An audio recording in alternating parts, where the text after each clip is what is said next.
भारत में इबोला आतंक आफ्रिकार मरणांतक Ebola virus काया विस्तार करथिबा बेले विश्वर विभिन्न देशगुड़िकर एने भय बढ़ुछि। आफ्रिकीय देश कंगो यह भाइरस द्वारा सर्वाधिक प्रभावित होइछि।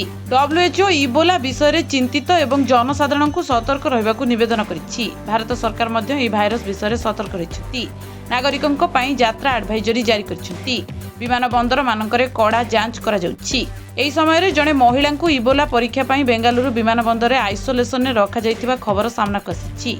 मे 23 तारिख रे केम्पेगौड़ा अंतर्जातीय विमान बंदर में पहुंची जड़े 28 वर्षीय उगांडा महिला को इबोला परीक्षा पई आइसोलेशन में रखा जाइछि। भूताणु जनित रोग संपर्क में विश्वव्यापी सतर्कता मध्य इबोला परीक्षा पई तांको नमूना नियाजिबा परे सतर्कतामूलक पदक्षेप स्वरूप महिला को इंदिरा नगर महामारी रोग हस्पिटाल अलग भाव रखा जाइछि। महिला जनक युगांडारू आसिथिबा बेले तांको शरीर में हालुका जंत्रणार लक्षण देखा दैथिला। महिला जनक वर्तमान सुस्थ अछंती। नमूना को लैब परीक्षा पई नेशनल इंस्टीट्यूट ऑफ वायरोलॉजी को पठा जाइछि।